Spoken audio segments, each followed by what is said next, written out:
राजा प्राचीन बरही बहुत यज्ञ करते थे और यज्ञ में जानवरों की बलि चढ़ा देते थे। हमारे वेदों में, शास्त्रों में जानवरों को मारने काटने की बात कही नहीं है, पर वेद की भाषा इतनी कठिन है कि आदमी उल्टा सीधा अर्थ लगा लेता है।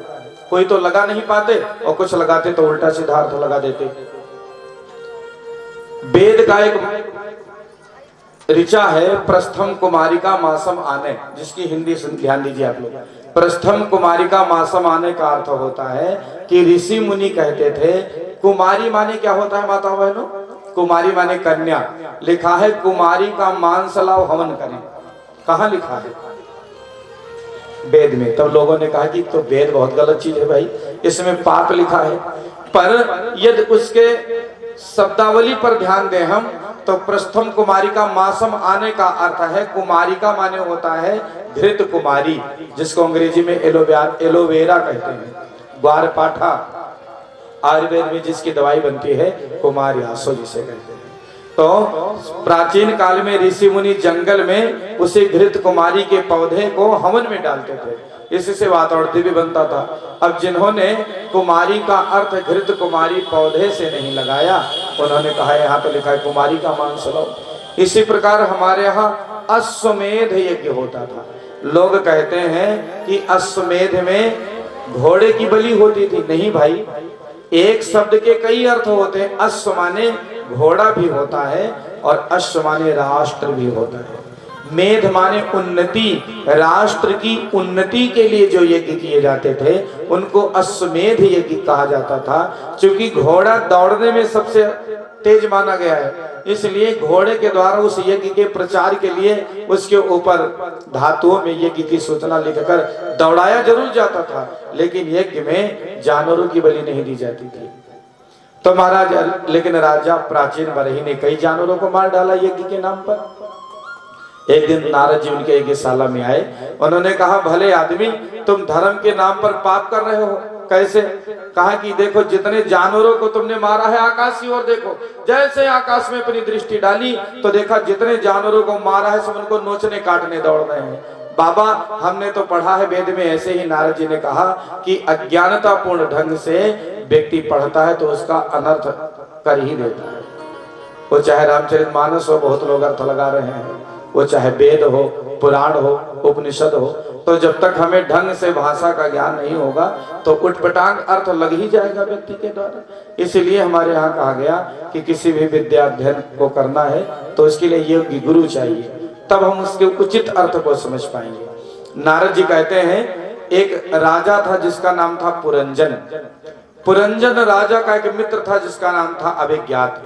अपने मित्र अभिज्ञात के साथ वो हिमालय की ओर गया तो उसको एक बहुत बड़ा भवन मिला, जिस भवन में 9 द्वार लगे हैं, 9 दरवाजे हैं। उस भवन में प्रवेश कर गया। उस भवन के चारों ओर 5 नाग उसकी रक्षा कर रहे हैं, भवन में कोई घुसने न पाए। भवन में गए तो एक सुंदरी मिल गई महाराज। उस सुंदरी का देखा 10 सेवक साथ में है, तो उससे विवाह कर लिया। उसने कहा कि मैं विवाह तब करूंगी जब आप मेरे से पूछ करके ही सारे काम करें, क्रियाकलाप करें। घर से बाहर जाना हो, पूछे बिना मत जाओ। भोजन करना हो, पूछे बिना मत जाओ। माने तुम्हारे पूरे जीवन की मालकिन मैं होऊंगी तो विवाह करूंगी। स्वीकार कर लिया, विवाह हो गया। इसने अपनी पत्नी का नाम रखा पुरंजनी। पत्नी के वशीभूत हो गया। एक दिन की बात है, पत्नी से बिना बताए सुदूर जंगल में चला गया। जब लौट कर आए तो पत्नी नाराज हो गई। तब बहुत मनुहार किया कि अब ऐसी गलती नहीं करेंगे, तब मानी। अब महाराज भोग विलास में लगा रहा। धीरे धीरे जीवन का मूल्यवान समय बीत गया, बुढ़ापा आ गया। एक दिन की बात है, चंडवेग नामक दैत्य अपने 360 अनुचरों के साथ उस 9 दरवाजे वाले घर पर आक्रमण कर दिया, नष्ट भ्रष्ट करने के लिए। वो जो 5 फड़ वाले नाग थे 100 साल लड़ते रहे, फिर भी इनको बचाए रखे। फिर काल की कन्या जिसका नाम दुर्भगा है, उसने आक्रमण कर दिया। और महाराज जब आक्रमण किया तो पुरंजन की मौत हो गई। हमारे शास्त्र कहते हैं, मरते समय जैसी मति वैसी गति। वो मरते समय पत्नी को याद कर रहा था, इसलिए अगले जन्म में स्त्री का शरीर मिला उसको।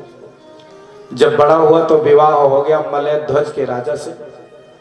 विवाह हुआ, अल्प समय में पति संसार में रहे नहीं, पति की जब मृत्यु हो गई तो ये भी बड़े दुखी भय। नारी का शरीर था, ये सोचने लगे कि ये पति नहीं रहे तो मैं रहकर क्या करूं। इन्होंने भी अपने देह को जलाने का निश्चय किया। तब इनके मित्र अभिज्ञात आ गए। उन्होंने कहा, अरे भले आदमी, ना तुम रानी हो न तुम्हारे राजा हैं, तुम हमारे मित्र हो, तुम्हारा नाम पुरंजन है। तब उसको होश आया। नारद जी कहते हैं प्राचीन बरही, वो पुरंजन कोई और नहीं, हो सकता है बातें थोड़ी कठिन लगे पर भागवत का बहुत महत्वपूर्ण ये चर्चा है, पुरंजन उपाख्यान। नारद जी कहते हैं राजन, वो पुरंजन कोई और नहीं, वो पुरंजन तुम ही हो। उन्होंने कहा महाराज पुरंजन मैं कैसे हूँ? क्योंकि पुरंजन यहाँ बैठा हर प्राणी है, हर जीव को पुरंजन कहा गया है। और भैया अभिज्ञात जो है वह विवेक है। ईश्वर विवेक के रूप में ही आकर के हमको क्या उचित क्या अनुचित समझाता है, ये जान करके भी हम लोग अनुचित की ओर बढ़ते हैं। 9 द्वार का भवन क्या है? 9 द्वार का भवन है हमारा देह। सबके देह में 9 द्वार हैं, इसीलिए भगवत गीता में कहा गया 9 द्वार पूरे देहि। हमारे देह में 9 द्वार है महाराज। और पुरंजनी कौन है? बुद्धि हमारी जो नचा रही है अपने हिसाब से। 10 सेवक कौन है? 10 इंद्रियां है महाराज। 5 फड़के नाग कौन है? 5 प्राण। प्राण अपान समान उदान और व्यान, 5 प्राण हर प्राणी के अंदर हैं। और चंडवेग कौन है? संवत्सर महाराज। काल कन्या दुर्भगा कौन है? बुढ़ापा, जिससे कोई नहीं बच सकता। कामी पुरुषों को जो अत्यंत बेकार लगता है बुढ़ापा, वो आ ही जाता है दुर्भगा। और जब बुढ़ापा आया तो उसने जीवन को अस्त व्यस्त करके और अंत में जीवन ही शांत कर दिया। इसलिए समय रहते जगो साथी, न किंचित देर हो जाए। घंटी बजती है हमारे जीवन की, पहली घंटी बजी टन से बाल सफेद हो गए। अब मुक्ति का कोई जतन कर लो, बाल तो लोगों के सफेद हो जाते हैं 15 साल पे, पर बाल सफेद होने का अर्थ है कि जब अपने बेटे बेटियों का ब्याह कर ले जाएं, तब समझो हमारे बाल सफेद हो गए। अब बेटे बहुओं से ज्यादा काम लो, आप बताओ उनको, केवल नेतृत्व करिए और ज्यादा समय भजन में लगाइए, सिमरन में लगाइए। पर क्या बढ़िया महाराज, बाल को सफेद बालों को काला कर दिया लेकिन माला नहीं उठाया। अभी कौन उम्र है माला जपने की? तब दूसरी घंटी बजी टन से और आंख से देखना कम हो। लेकिन अब तो चश्मा की टेक्नोलॉजी बहुत पुरानी हो गई, लेंस पड़ जाता है। ये संकेत है कि अब चकर बकर करना बंद करो, सिमरन करो। लेकिन क्या बढ़िया महाराज, उसका भी समाधान। फिर तीसरी घंटी बजी टन से, दांत बाहर हो गए भरने से। अब ये पकौड़े कचौड़े गरिष्ठ भोजन बंद करो, हल्का आहार खाओ, सिमरन करो, दलिया खाओ, भजन करो। पर महाराज क्या बढ़िया दांतों का सेट बंधवाए। फिर चौथी घंटी बजी टन से, कमर टेढ़ी हो गई भरने से। बहुत अकड़ के चलते थे, वारे हम, ये जवानी की अकड़ सब खाक में मिल जाएगी। मिल चुके जो सब है उनकी अस्थियां देखा करो। इसलिए अब झुकना सीखो, विनम्रता जीवन में आए। पर महाराज फिर भी सिमरन नहीं किया। तब 5वीं बार घंटी नहीं बजी भाइयों बहनों, सीधे घंटा बजा। किसका? जमराज का।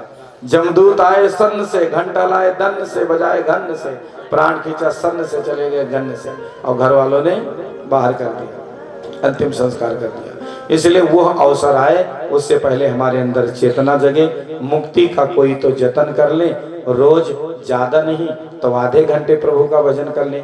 आइए छोटी सी भजन सुने, फिर कथा आगे की ओर।